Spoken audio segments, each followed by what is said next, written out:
Let's suppose you're someone who just wants peace of mind. You've read the books, tried meditation. You even try to stay positive, but something still feels off. And no matter what you do, the pressure of life doesn't go away. Overthinking eats up your focus. It's anxiety, sometimes guilt, or the fear of the future. And deep down, you're always fighting a mental battle that no one else can see. But why? The real issue is your mindset. Your inner philosophy is broken. People learn productivity. They build routines, morning rituals, even discipline. But until your thoughts are aligned, you'll never feel in control of your life. And that's why your peace and your motivation stay unnoticed, even by you. Now you might be asking, how do I fix it? The answer? Stoicism. In this video, you'll discover 10 Stoic principles that attack the root of 93% of your inner struggles. But once you hear them, you'll never look at stress, failure, or fear the same way again. There's a story about a Roman slave named Epictetus. He had nothing, not even control over his own body. But one day his master twisted his leg so hard, it snapped, and Epictetus calmly said, "I told you it would break." No screaming, no anger, because Epictetus had learned something most people never do. You can't control the world, but you can control how you respond to it. That's where your freedom begins. Not outside, but inside. When you finally divide your life into these two categories, what I can control and what I can't, that's the moment stress starts to die. It's not easy, but it's the freedom.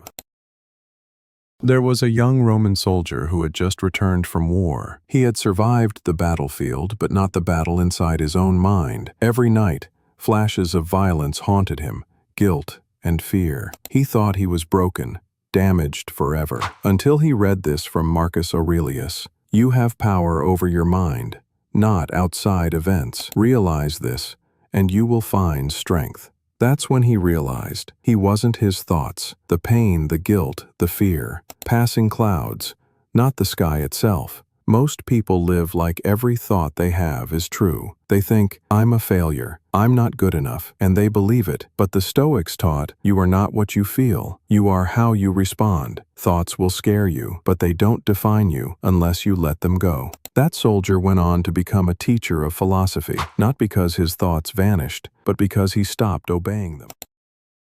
A wealthy Roman noble once asked a philosopher, "How can I enjoy life more?" The philosopher didn't reply. Instead, he handed him a skull. The noble was shocked. "What is this?" he asked. And the philosopher said, "A reminder that one day you will be nothing more than this." This wasn't meant to scare him.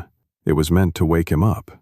Because the Stoics believed that remembering death isn't morbid, it's motivating.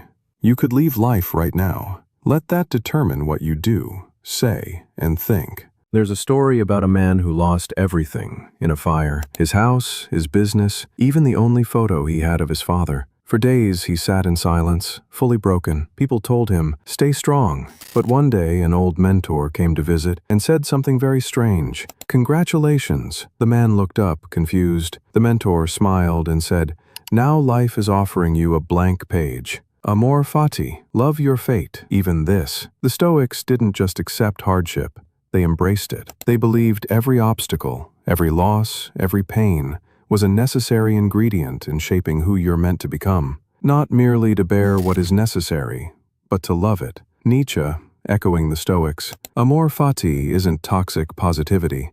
Even the worst moments can become fuel, if you choose to make them part of your work. Sometimes the fire you hate is burning away the parts of you that were never real.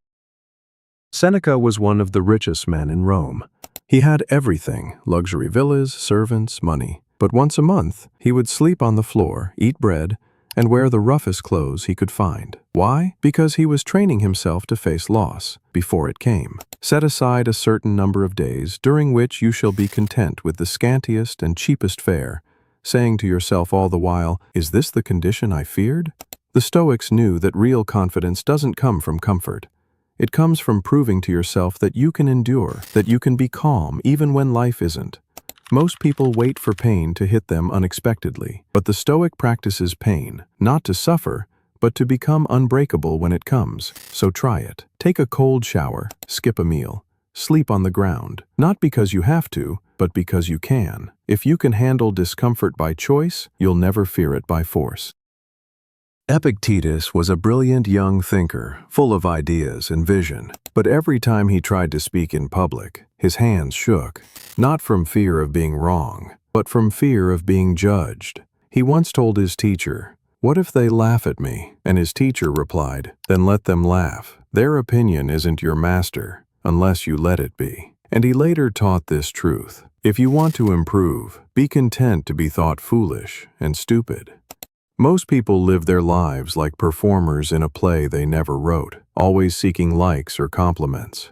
But Stoicism calls this what it is: a mental prison. When your self-worth depends on applause, you'll forever be a prisoner to the crowd. The Stoics knew approval is unstable. Some days they cheer you, other days they don't, but your values are yours to define. And the day you stop chasing the spotlight is the day you become free. Because when you no longer need their permission to exist, you finally start to live. A philosopher once asked a student, "Where are you right now?" The student said, "Here," but the teacher shook his head. "No, your body is here, but your mind is in yesterday's mistakes or tomorrow's fears. You are everywhere except now." That's exactly how most people live, afraid by the past, paralyzed by the future, and completely disconnected from the only thing that actually exists, present. Marcus Aurelius wrote, "Confine yourself to the present, because here, in the now, there is no regret, no anxiety, only clarity." The Stoics knew that the present is where power lives. When you're fully in the present, your focus sharpens, your mind quiets. You stop replaying old failures and stop fearing imagined disasters. Even in battle, a Stoic warrior wasn't thinking about dying tomorrow. He was focused on the next breath and the next decision. That's what made him unshakable. If you don't live now, you'll never truly live at all. A man trained for months, gave it his all, but still lost. He felt like a failure until he read Epictetus' message. You control the effort, not the result. That changed everything. The Stoics taught your job is to show up with excellence, not to demand results. Outcomes involve luck. Effort is yours. When you tie your worth to results, you suffer. But when you commit to the process, you win, even in defeat. Because real peace comes from giving your best and letting go of what's not yours.